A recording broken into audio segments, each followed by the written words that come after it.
Bonjour et bienvenue dans cette nouvelle vidéo. Je suis William Moulumba, ingénieur en bâtiment et travaux publics. Alors dans cette nouvelle vidéo, nous allons aborder une nouvelle thématique intitulée Calcul d'un poteau selon la norme Eurocode 2. Alors pour dimensionner ou calculer un poteau selon la norme Eurocode 2, il y a certaines notions basiques qu'il faut connaître. Et c'est ce que nous allons voir dans la présente vidéo. Alors sans plus tarder, commençons. 1. Définition d'un poteau selon la norme Eurocode 2. Alors, cette définition nous provient de la dite norme E1 1992-1-1, donc la première partie de la norme Eurocode 2. Parce que la norme Eurocode 2 comprend 3 parties et sa première partie comprend 2 parties.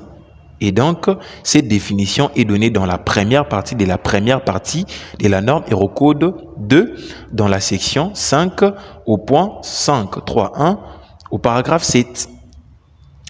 Et le paragraphe 7 nous dit ce qui suit. Un poteau est un élément dont le grand côté de la section transversale ne dépasse pas 4 fois le petit côté de celui-ci. Et dont la hauteur est au moins égale à 3 fois les grands côtés. Lorsque ce n'est pas le cas, il convient de les considérer comme un voile. Alors, ici, on a une section transversale rectangulaire d'un poteau. La norme Eurocode 2 définit un poteau comme étant un élément dont le grand côté de sa section transversale, le petit h que vous voyez là, ne dépasse pas 4 fois le petit côté de sa section transversale, donc la base. Ainsi, mathématiquement, on peut donc écrire que le petit h qui est le grand côté de la section transversale du poteau doit être inférieur ou égal à 4 fois le petit côté de la section transversale du poteau, donc qui est sa base. Et le grand h qui est la hauteur libre du poteau doit être supérieur ou égal à 3 fois le petit h qui est le grand côté de sa section transversale. Au cas contraire, il convient de le considérer comme un voile. Dans la norme E1 1992-1-1, les poteaux sont analysés en tenant compte des effets du second ordre. Sous l'effet d'un effort normal de compression dû à des imperfections géométriques, des déformations transversales se produisent, augmentant ainsi l'excentrement de l'effort appliqué. Les déformations transversales peuvent tendre vers une limite si les sollicitations agissantes équilibrent les sollicitations résistantes de matériaux. Donc là, on fait allusion à la force. On fait référence à la force du béton, à la force des aciers comprimés et à la force des aciers tendus. Pourquoi? Parce que le béton et l'acier, c'est le matériau principal qui constitue la capacité portante de notre poteau. Donc, c'est un peu ça.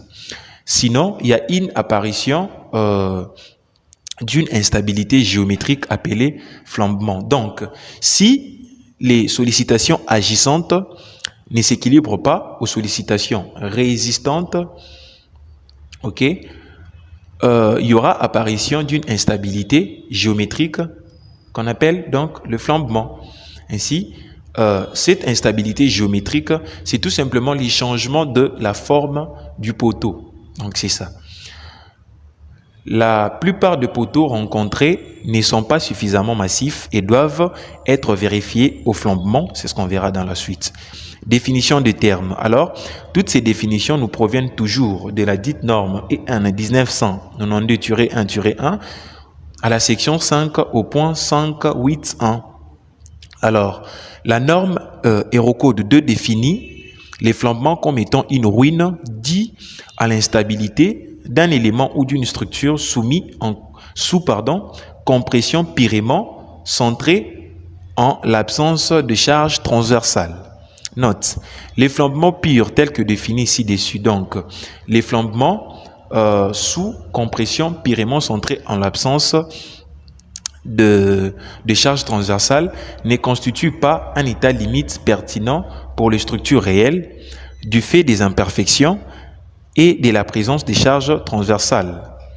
Mais il est possible d'utiliser une charge de flambement nominal comme paramètre dans certaines méthodes pour l'analyse au second ordre. Donc, c'est un peu ça. Charge de flambement. On dit que c'est une charge pour laquelle le flambement s'est produit. Pour les éléments élastiques isolés, synonyme des charges critiques de l'air. Donc, pour les éléments qui travaillent dans les domaines élastiques, les éléments qui respectent la loi des Hooke, donc la contrainte est proportionnelle à la déformation. Ok, la charge des flambements correspond donc à la charge critique de l'air. Longueur efficace. On nous dit que c'est la longueur utilisée pour rendre compte de la forme de la courbe de déformation. Elle peut également être définie comme la longueur de flambement, c'est-à-dire la longueur d'un poteau bi-articulé soumis à un effort normal constant ayant la même section droite et la même charge de flambement qu'est l'élément considéré. Effet du premier ordre. On nous dit que ce sont des effets, des actions calculées sans considération de l'effet des déformations de la structure, mais en incluant les imperfections géométriques. Éléments isolés, on dit que ce sont les éléments effectivement isolés ou bien éléments d'une structure pouvant être traités comme tels pour le besoin du calcul. Alors là, on nous renvoie à la figure 5.7 qui donne des exemples des éléments isolés avec différentes conditions aux limites. On verra ça dans la suite. Moment nominal du second ordre. Moment du second ordre utilisé dans certaines méthodes de calcul donnant un moment total compatible avec la résistance ultime de la section droite. On nous renvoie au point 5.8.5 au paragraphe 2. On verra ça dans la suite. Enfin, effet du second ordre, ce sont des effets additionnels des actions provoquées par les déformations de la structure. Donc, c'est un peu ça.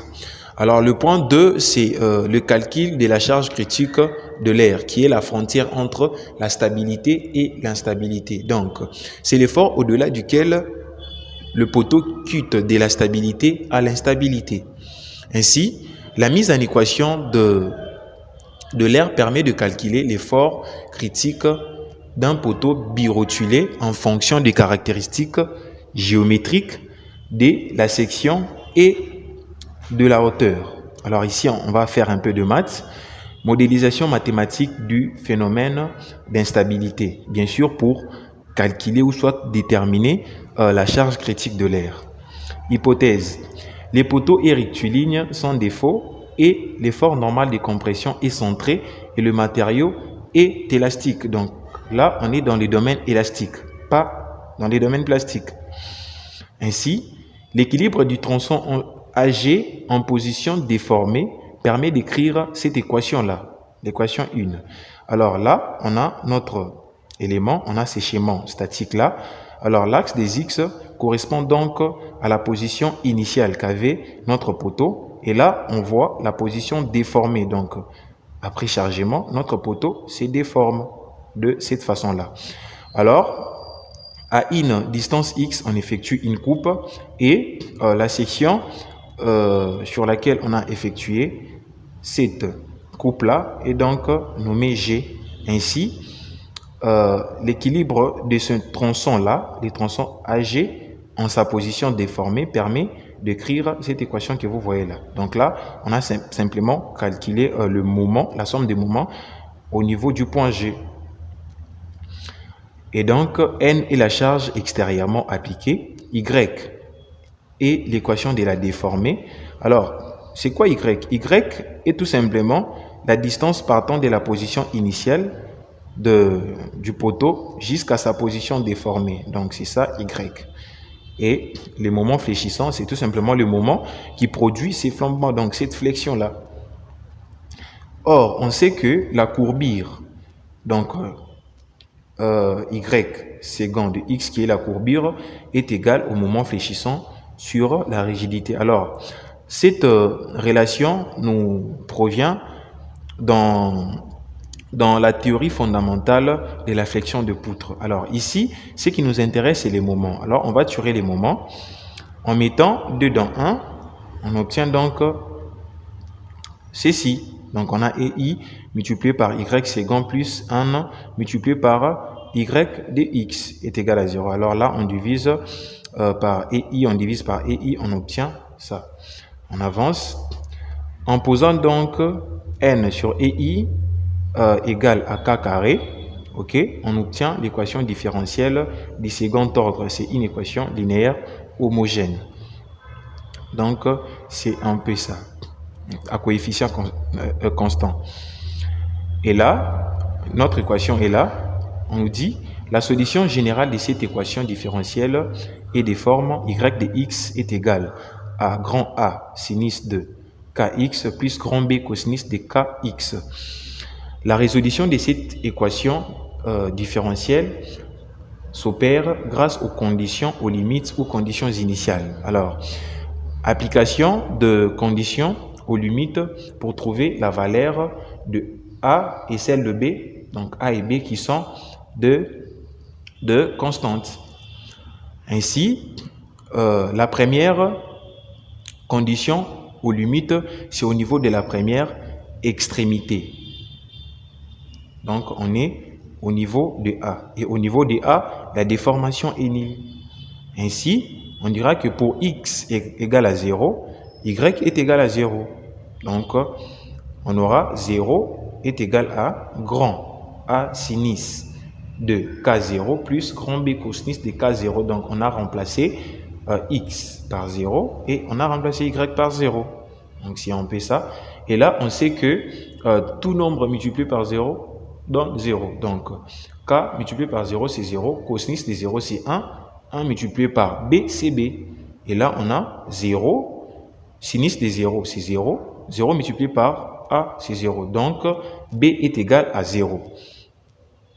La première condition aux limites nous a permis de trouver la valeur de B. B étant 0, la solution devient y de x est égal à grand A sinus de kx. Donc, 0, ça tombe, on enlève. Et pour trouver maintenant la valeur de A, on va faire maintenant recours à la deuxième condition aux limites, qui est au niveau de la deuxième extrémité, donc au niveau de B. Et au niveau de B, la déformation est nulle, il n'y a pas de déplacement. Ainsi, on dira que pour x égale à L, y de L est égal à 0. Et là, on aura grand A sinus de KL. Donc là, on a X, on remplace par L. Et ceci est une équation produit. Alors, on sait que un produit est nul si et seulement si l'un de ses facteurs est nul. Donc, des cas sont possibles. Le premier cas, A égale à 0.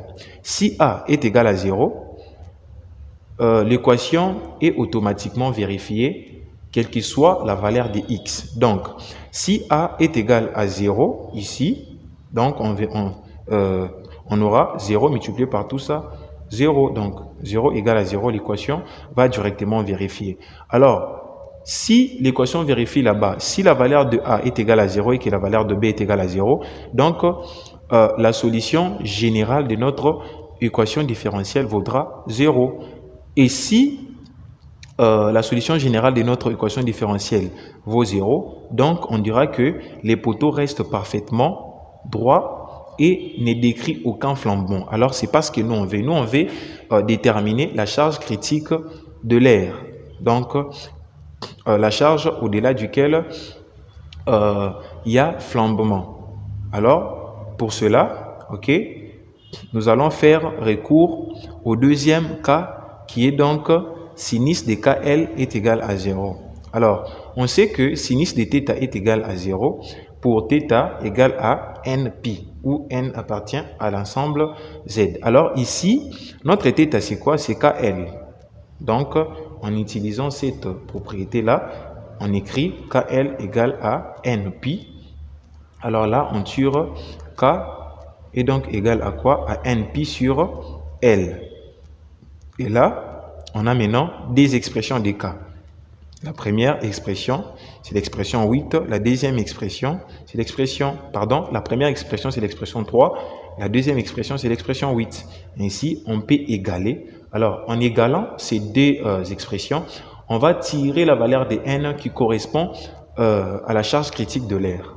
Ainsi, en tirant la valeur de n, en tirant n, on aboutit à ce résultat. Donc, n critique est égal à n, à petit n carré, multiplié par θ carré, multiplié par EI qui est la rigidité, sur L carré.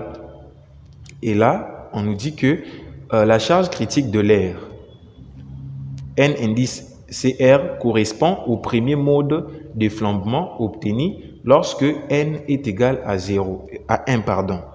Lorsque N est égal à 1. Et lorsqu'on remplace ici N par 1, on obtient ceci. Donc, N égale à 1 est la valeur minimale au-delà duquel le poteau se flambe. Donc, c'est un peu ça. Ainsi, on vient de déterminer la charge critique de l'air qui correspond au premier mode de flambement, dont N est égal à 1.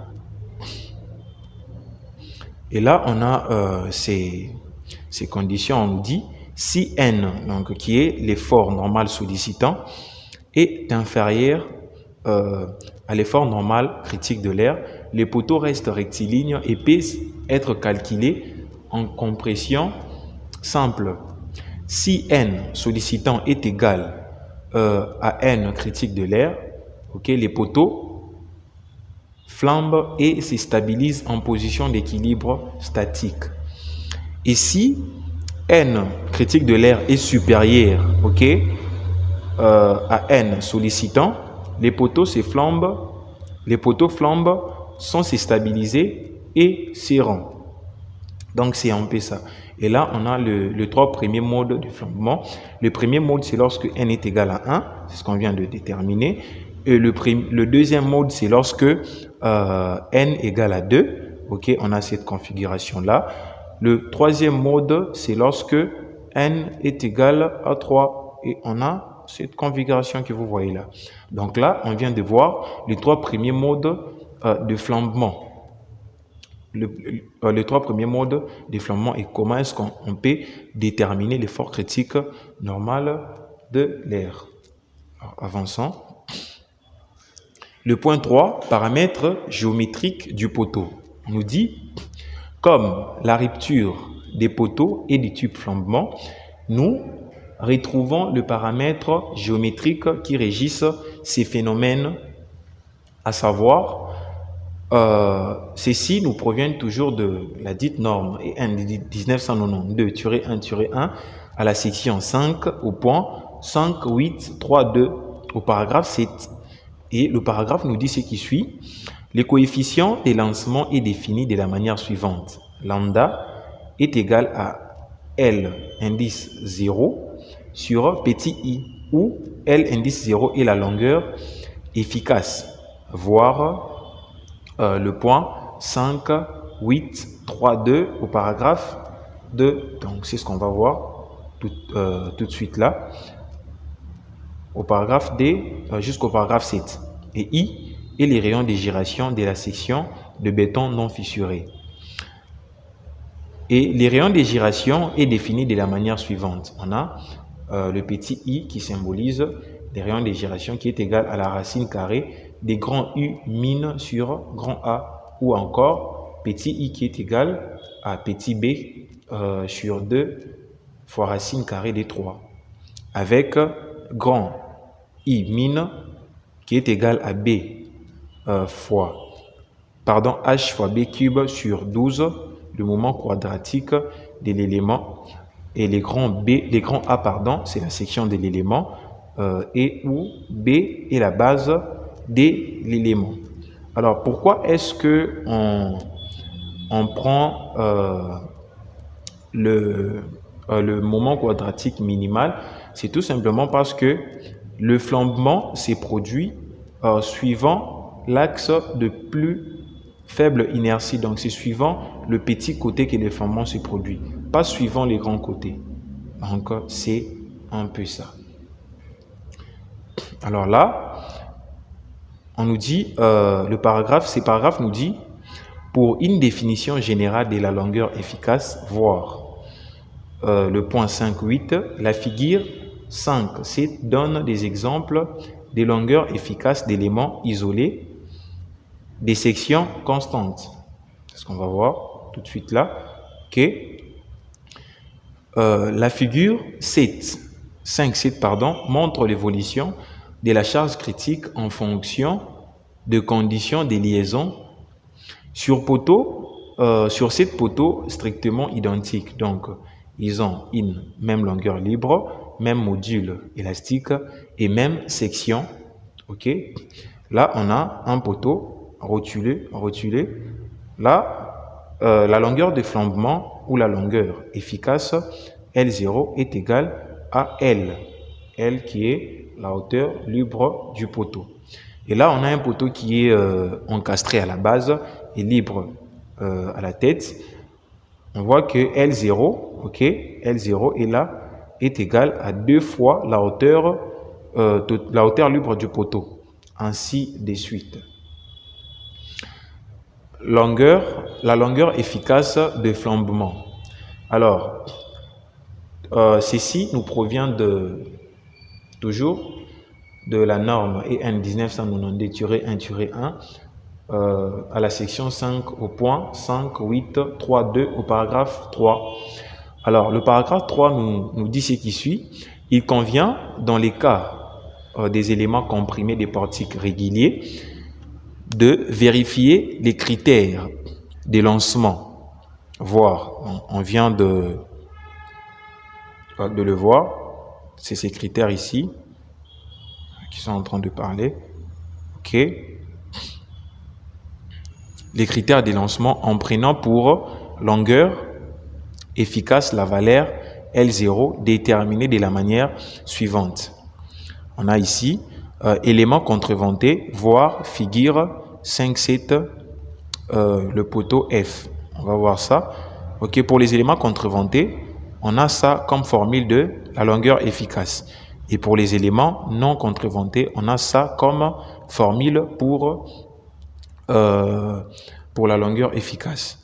Alors, ici, c'est cette configuration ici qui représente un poteau contreventé, un élément contreventé. Et là, ça c'est pour un élément non contreventé. Donc, c'est un peu ça. Ou maintenant, on nous dit que K1 et K2 sont les souplesses relatives des encastrements partiels aux extrémités 1 et 2 respectivement.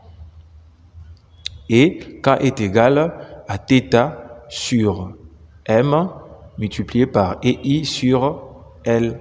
Et θ est la rotation des éléments s'opposant à la rotation pour le moment fléchissant, voire également la figure 5.7, le poteau F et les poteaux G. Donc, θ, c'est quoi θ? Θ, c'est tout simplement l'ouverture de cette tangente-là, ok, à cette déformée, et passant par ce point-là. Donc, la tangente en ce point-là à cette déformée. Cette ouverture-là, c'est ça θ. Et ici également, on a cette tangente, ok, à cette déformée, mais en ce point-là, cette ouverture-là, c'est ça θ. Et là, maintenant, on nous dit que EI est la rigidité en flexion pour l'élément comprimé. Alors, pourquoi est-ce qu'on parle de la rigidité ici? C'est tout simplement parce que les flambements, c'est en quelque sorte une flexion latérale. Donc, c'est un peu ça. Voir également le point 5.8.3.2 au paragraphe 7 et paragraphe 5. C'est ce qu'on va voir tout de suite là. Et L est la hauteur libre de l'élément comprimé entre liaisons d'extrémité. Alors là, il y a une note, on nous dit que K égale à 0 et la limite théorique correspondant à l'encastrement parfait et K égale à l'infini et la limite correspondant à un appui parfaitement libre.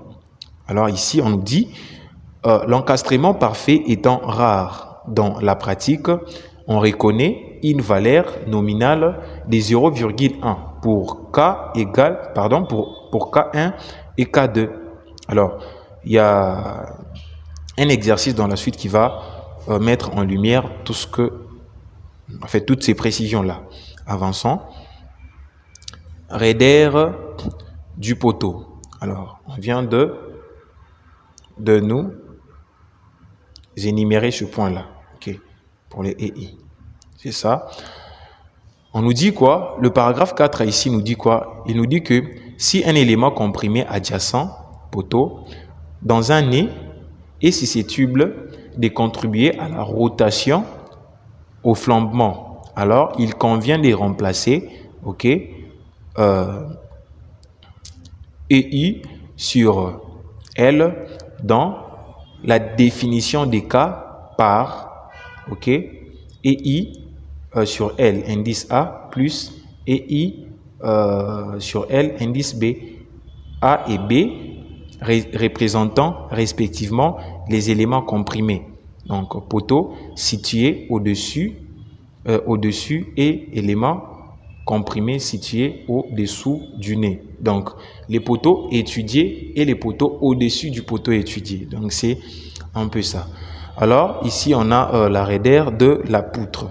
Alors pour le calcul de la raideur de la poutre, ok, on recourt au tableau qui est juste à côté. C'est ce tableau ici. Donc si on a une poutre qui a ces conditions de liaison, ok, la raideur est définie de cette façon. Donc on a 3 EI sur L. Et si on a une poutre qui est encastrée simplement appuyée, la raideur est définie de cette façon. Donc 4 EI sur L. Et là maintenant on nous dit que si les poutres sont traversantes, la raideur est doublée. Donc si on a un poteau là au milieu et il y a une poutre là qui traverse, ok, on va prendre en compte la raideur pour cette poutre et la raideur de l'autre poutre. Donc on va doubler la raideur de ces poutres là. Ainsi, pour cette configuration ici, on aura 6 EI, ok, et pour cette configuration, on aura 8 EI sur L. Donc c'est un peu ça. Alors ici, on a un exemple qui va nous permettre de mettre en lumière, ok, tout ce qu'on a vu depuis les débits jusqu'à maintenant. Ok, on nous dit maintenant que exemple de calcul de lancements. Plan de coffrage. Considérons une structure poteau-poutre sur un maillage de 5 fois 6 mètres entre axes des poutres. Donc, entre axes des poutres là, on a 5 mètres et de l'autre côté également, on a 5 mètres. Donc, les distances entre axes des poutres. Contreventé par ailleurs. Donc, notre élément sera contreventé. Ok, donc notre élément est contreventé. Par conséquent, on va choisir la formule, ok, pour un élément contreventé et non la formule pour un élément non contreventé. Donc c'est un peu ça. La hauteur sous poutre T2 est de 3 mètres 10. Donc la hauteur sous poutre TD, la poutre TD est là, ok. La poutre TD est là. On coupe la poutre TD est là, vous voyez, la poutre TD est là et la distance, ok, en dessous de ces poteaux ici est de 3 mètres 10. Et là maintenant on nous dit les poteaux étudiés et les poteaux P1. Donc c'est ces poteaux là. En plan, il est là. Alors, si haut, on a défini que les lancements, donc les coefficients des lancements est égal à la longueur efficace sur les rayons de gyration. Alors ici, on va d'abord calculer la longueur efficace, ok, pour élément contreventé et la formule. Elle est là, ok. Ici, la première des choses à faire, c'est d'abord de commencer à déterminer la valeur de souplesse, ok, les souplesses des liaisons. Alors ici, nous allons calculer les lancements suivant le deux côtés. Donc suivant le désaxe. Notre plan est, notre plan de coffrage est suivant le plan X, O, Y. Vous voyez? X, O, Y. Et donc, nous allons calculer les lancements suivants Y et les lancements suivants X et les lancements suivants Y. Donc, c'est un peu ça. Alors, ici, pour l'axe de flambement X, la formule est là, K1 égale à K2. On a la raideur pour la poutre étudiée, plus la raideur pour la poutre qui est au-dessus de la poutre, la raideur du poteau étudié, plus la raideur du poteau qui se trouve au-dessus du poteau qui est étudié. Pourquoi? Parce que ce poteau est en train de contribuer à la rotation, au flambement de ce poteau qui est étudié. Donc, c'est un peu ça. Alors, tout ceci doit être divisé par la raideur de la poutre. Maintenant, on avance. Là, on additionne le 2. Ok, on remplace par le valeur là. En fait, on a tout ce que vous voyez là. Et ici, maintenant, le module d'élasticité et le module d'élasticité, ça se simplifie.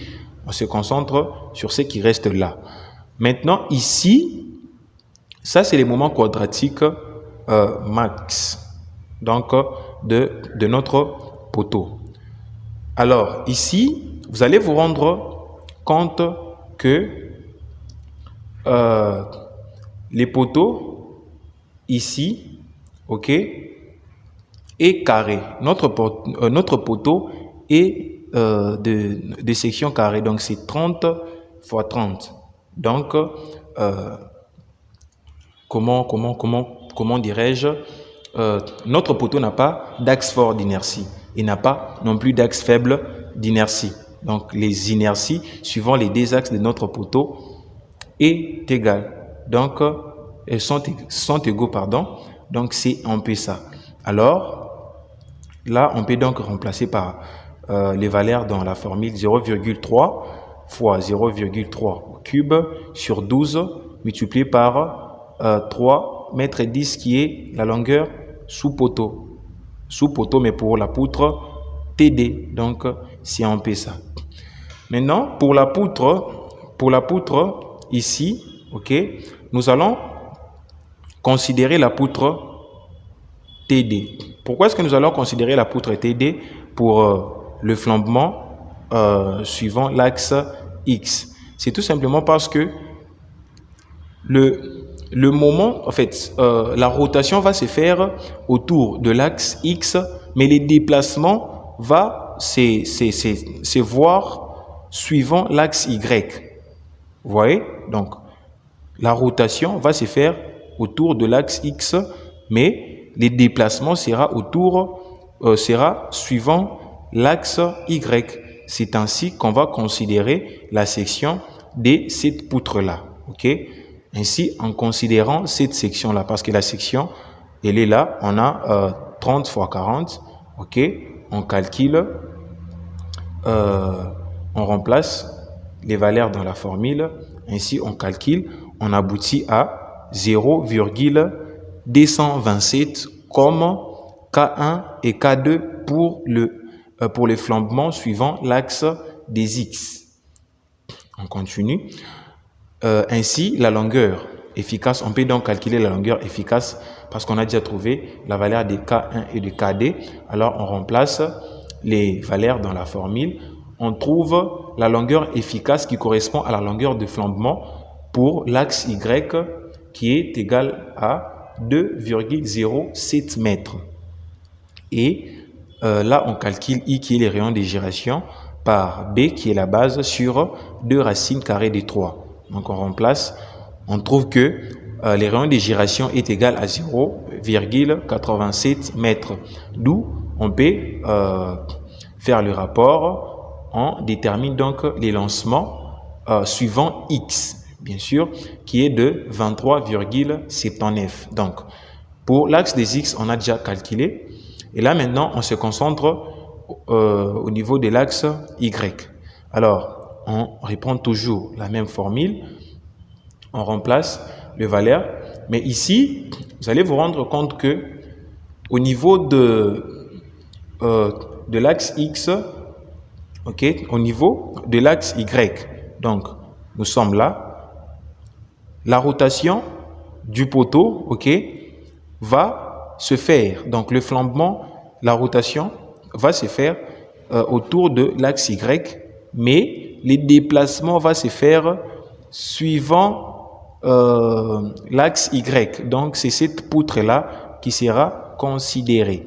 Et la section de cette poutre-là, donc la poutre T1 est de 30 fois 60. Et c'est ce qu'on va mettre là. Donc on remplace, on trouve que la valeur des K1 et des K2 pour le flambement suivant Y est égal à 0,086. Or, le point 5.8.3.2 au paragraphe 3, la norme de la norme E1 1992-1-1 retient une valeur minimale de K1 et de K2 qui est égale à 0,1. Pourquoi? Parce que le point est là. Le point nous dit quoi? Le point nous dit que l'encastrement parfait étant rare dans la pratique, on recommande une valeur minimale de 0,1 pour K1 et pour K2. Vous voyez l'importance de calculer d'abord la valeur, de calculer d'abord K1 et K2 pour pouvoir s'assurer réellement si la valeur réelle de K1 et K2 de notre exemple est supérieure de la valeur minimale recommandée par la norme. Donc, si la valeur calculée est supérieure de la valeur recommandée par la norme, on utilise la valeur qu'on a calculée, qu'on a trouvée. Mais si la valeur qu'on a trouvée, qu'on a calculée, est inférieure à la valeur recommandée par la norme, on utilise la valeur qui est recommandée par la norme. Donc, c'est un peu ça. Ainsi, dans la définition de la longueur efficace pour l'axe des flambants Y, on va utiliser comme valeur de A 0, K1 et K2 0,1. Ainsi, en remplaçant tout ceci dans la formule, on trouve 1,71 comme longueur de flambement suivant l'axe Y. Donc, c'est un peu ça. Ainsi, on calcule le rayon de gyration et là, on calcule maintenant le lancement suivant l'axe Y. Et on trouve que le lancement suivant l'axe de Y est égal à 19,66. Et donc là maintenant, dans les calculs, nous allons considérer le flambement suivant, nous allons considérer les lancements suivant X et non les lancements suivant Y. Pourquoi? Parce que au niveau de X, la longueur de flambement ou la longueur efficace est égale à 2,07 mètres. Donc c'est supérieur à la valeur de la longueur efficace pour le flambement suivant YY. Vous voyez? Donc c'est un peu ça. Ainsi, les calculs seront menés avec un élancement lambda x qui est égal à 23,79. Donc, c'est un peu ça. Là, maintenant, on a le point 5, effet du second ordre. Point 1, critères de lancement pour les éléments isolés. Alors, ces critères nous proviennent toujours de la norme EN 1992-1-1 à la section 5 au point 5.8.3.1 au paragraphe 1. Le paragraphe 1 nous dit ce qui suit. À la place du critère indiqué en 5.8.2 au point 6, le point il est là.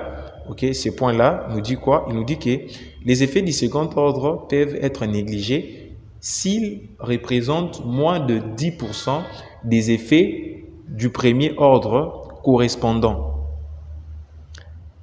Des limites simplifiées sont données en 5.8 3, 1. Donc, on est là pour les éléments isolés et en 5, 8, 3, 3 pour les structures. Et nous traitons d'abord les cas des éléments isolés. Donc, nous sommes là. Alors, les critères ici nous disent quoi? Les critères nous disent que on admet que les effets du second ordre peuvent être négligés si les coefficients des lancements, donc lambda que l'on vient de définir, est inférieur à une valeur lambda limite. Lambda limite. Ainsi, on nous dit note, la valeur de lambda limite à utiliser dans un pays donné peut être fournie par son annexe nationale. Alors, la norme Eurocode 2 est conçue au niveau du CEN, le CEN qui est le Comité européen de normalisation. Alors, pour son application dans un pays donné, dans un pays, membre du CEN, il faut qu'il y ait élaboration d'un document qu'on appelle annexe nationale. Alors, une annexe nationale, c'est tout simplement un document officiel publié par un pays pour adapter une norme internationale à son contexte national. Donc, c'est un peu ça. On trouvera dans une annexe nationale les paramètres nationaux, les paramètres qui tiennent compte du pays, donc des réalités du pays. Donc, c'est un peu ça. Et la valeur recommandée est définie par, on a cette formule que vous voyez. Donc, on a lambda limite qui est égal à 20 multiplié par A, multiplié par B, multiplié par C, tout sur racine carrée de n. Alors, A, c'est quoi? A est défini de la manière suivante. Donc, 1 sur 1 plus 0,2 phi efficace. Si phi efficace n'est pas connu, on peut prendre A est égal à 0,7. Et B est calculé de la manière suivante. On nous dit que si oméga n'est pas connu, on peut prendre B est égal à 1,1. Et C est calculé de la manière suivante. On nous dit maintenant que si petit r indice M n'est pas connu, on peut prendre C est égal à 0,7. Et phi F est le coefficient de fliage effectif, voire 5, 8, 7, on verra ça. Oméga est donc les ratios mécaniques. Donc, c'est donc le rapport de la force de l'acier et de la force du béton. Et AS est l'aire totale de la section des armatures longitudinales. Et le petit n, c'est donc le rapport de la charge sollicitante, de l'effort sollicitant à l'effort du béton, l'effort résistant du béton. Donc, c'est un peu ça. Effort, et le petit n, c'est donc l'effort normal relatif. Et le petit r est défini de cette façon-là. Donc, tout ce que vous pouvez voir. Alors, on avance. Ici, on a un exemple qui va nous permettre de mettre toutes ces précisions ici en lumière. Donc, la norme nous donne toutes ces précisions ici pour pouvoir comprendre, en fait, pour pouvoir la comprendre et pour pouvoir bien appliquer dans le calcul. Donc, c'est un peu ça. Alors là, on nous dit les poteaux de l'exemple CO, donc les poteaux qui nous a aidé à calculer les lancements, les coefficients des lancements, suivant les deux axes. Est un poteau de rez-de-chaussée d'un bâtiment de bureau de 4 étages. Il reprend une surface de charge égale à 6 fois 5. Ok, la surface d'influence, elle est là. Vous voyez, les poteaux, et là, donc là, on sait tous comment définir la surface d'influence. Donc, on divise par D. Là, on aura 3. Ici également, on divise par D, on aura 3. 3 plus 3, ça fait 6. De l'autre côté également, on divise par D. on aura 2,5. Là également, on aura 2,5, ce qui fait 5. Donc, la surface d'influence pour ce poteau, c'est quoi? C'est 5 fois 6. Donc, c'est un peu ça. Alors, 5 fois 6, qui est égal à 30 mètres carrés par étage. Et la charge permanente de la dalle, donc gamma B, qui est la masse volumique du béton armé, multiplié par l'épaisseur de la dalle. Alors, la masse volumique du béton armé, ici, on le sait que c'est 25 kN par mètre cube. Alors, multiplié par 0,2 mètres, donc 20 cm pour l'épaisseur de la dalle, ce qui nous donne 5 kN par mètre carré. Et qui est égal, donc qui est la charge permanente, la charge d'exploitation de la dalle, qui est égale à 2,5 kN par mètre carré, catégorie B. Alors ici, allez-y comprendre que la norme Eurocode 1 définit l'exploitation de la dalle par catégorie. Donc, c'est un peu ça. Bon. Ici, je l'ai mis comme ça pour ne pas trop entrer en détail. Sinon, la vidéo, elle sera très, très longue. Peut-être que j'en ferai une autre vidéo. Pour le moment, on se concentre d'abord dans notre sujet. Alors, on avance. Calcul de l'effort sollicitant. Donc, l'effort sollicitant. Alors là, la formule est là. Donc, on a la combinaison de charges. Donc, la charge permanente et la charge d'exploitation multipliée par la surface d'influence, la surface qui va répondre notre poteau, multiplié par le nombre d'étages. Le nombre d'étages, et en remplaçant, on obtient 1260 kN. Alors ici, il y a un noté bien. On nous dit quoi? On nous dit que les poids propres de poteau et les retombées des poutres sont négligés en première approximation. Oui, on le sait que lorsqu'il faut déterminer la charge que revient sur le poteau du rez-de-chaussée, on prendra en compte même le poids propre de poteau qui se trouve au-dessus et le poids propre de retombée des poutres qui se trouvent en dessous de la dalle de la surface d'influence. Donc, c'est un peu ça. Mais ici, on a d'abord négligé les poids propres de ces poteaux et les poids propres de ces retombées-là pour voir d'abord si la charge de la dalle simplement va respecter, en fait, va faire à ce que les lancements de notre poteau reste inférieur à les lancements limites. Donc, pour voir d'abord ce cas-là. Donc, c'est un peu ça. Alors, ici, on a la section du béton. La section du béton qui est donc égale à la section du béton. Donc, AC, C, c'est concrete, béton en anglais. Et là, on a H fois B. Donc, 0,3 fois 0,3 qui nous fait 0,9 mètres carrés. Et là, on a pour un béton des classes des résistances.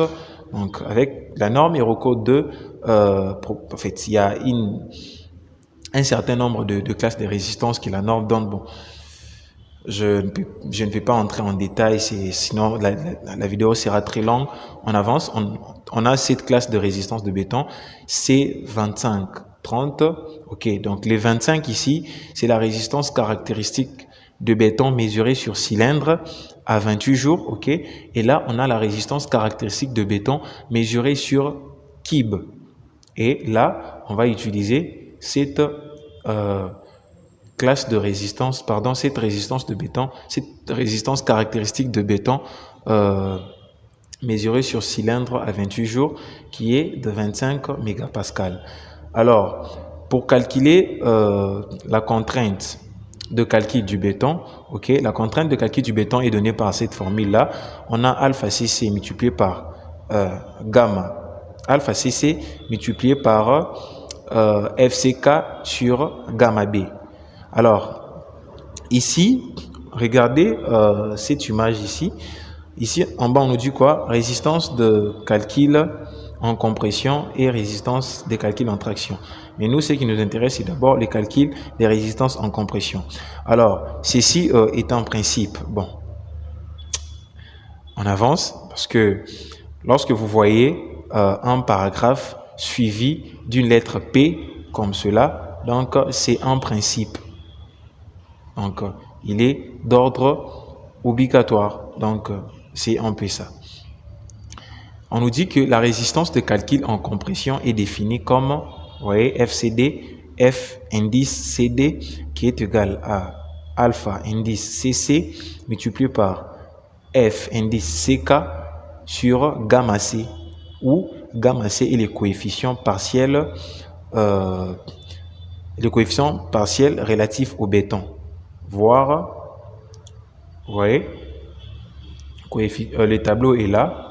Alors, nous sommes là, vous voyez, transitoire, situation de projet durable. Donc, on prendra 1,5, c'est ça. Alors, on y va. Et maintenant, là, on nous dit, alpha CC est un coefficient tenant compte des effets à long terme sur la résistance en compression et des effets défavorables résultant de la manière dont la charge est appliquée. Note, la valeur de alpha indice CC à utiliser dans un pays donné qu'il convient de prendre entre 0,8 et 1 peut être fourni par son annexe nationale. Donc, vous voyez que la norme Eurocode 2 laisse la possibilité à un pays membre du CEN de pouvoir fixer la valeur de ce coefficient-là. Et cette valeur-là doit être comprise dans cette fourchette de 0,8 à 1. C'est ainsi que en Belgique, ils utilisent 0,85 et en France, ils utilisent 1. Et là, la valeur recommandée par la norme elle-même est de 0 et de 1. Donc, c'est un peu ça.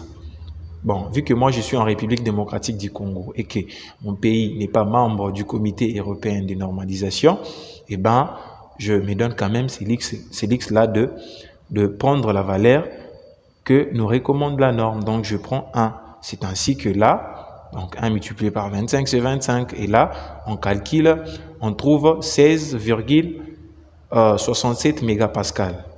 On sait que mégapascal est égal à newton par millimètre carré. Et là, on fait cette conversion-là d'unité en kilonewton par mètre. Donc, on obtient 16,670 kilonewtons par mètre carré. Donc, c'est un peu ça. Alors là, on peut donc calculer les lancements limites. Alors, ainsi, en remplaçant les valeurs de A, B et C par les valeurs proposées par la norme, on obtient, oui, j'ai choisi les valeurs que la norme a proposées parce que dans mon pays, vous voyez, donc, il n'y a pas d'annexe nationale. Mon pays n'est pas membre du Comité européen de normalisation. Donc, je prends les valeurs que la norme a proposées. Alors, en remplaçant ces valeurs, donc, je remplace A par 0,7, je remplace B par 1,1, je remplace C par 0,7, j'obtiens ceci et je calcule, donc je développe un peu, je trouve ça. Et là, ok, j'ai AC qui est la section du béton, là la contrainte des calculs du béton, et là j'ai l'effort normal sollicitant. Alors je remplace les valeurs dans la formule. Je trouve que lambda limite est égal à quoi? À 11,76. Alors là, on passe à la comparaison des deux élancements. Alors, les lancements qu'on a calculés pour notre poteau suivant l'axe X étaient égal à quoi? À 23,79. Et les lancements limites qui va nous permettre de pouvoir négliger les effets du second ordre est égal à combien? À 11,76. Alors, La condition pour négliger les effets du second ordre pour les critères qu'on a vus si haut était que les lancements limites soient supérieurs à les lancements de notre élément. Mais on vient de se rendre compte là que les lancements limites est inférieur à les lancements de notre poteau. Donc, on pourra dire que il faut prendre en compte les effets du second ordre, donc les effets additionnels des actions provoquées par les déformations de la structure. Et vous voyez que l'effort normal ici, on avait même négligé le poids propre de poteau qui était au-dessus du poteau étudié et le poids propre des retombées. Donc vous voyez d'abord cela, parce que si on avait remplacé, vous voyez que les lancements limites allaient vraiment être très petits. Donc c'est un peu ça. Alors nous sommes arrivés à la fin de cette vidéo. Merci de nous avoir suivis. Alors pour ceux qui viennent de me découvrir, je suis William Moulumba, ingénieur en bâtiment et travaux publics. Alors si vous n'êtes pas encore abonné, je vous invite donc à vous abonner et surtout à activer la cloche des notifications pour ne rien rater de nos contenus. Alors, je vous donne rendez-vous prochainement pour l'analyse, pour l'application à l'analyse du second ordre. Merci et à la prochaine.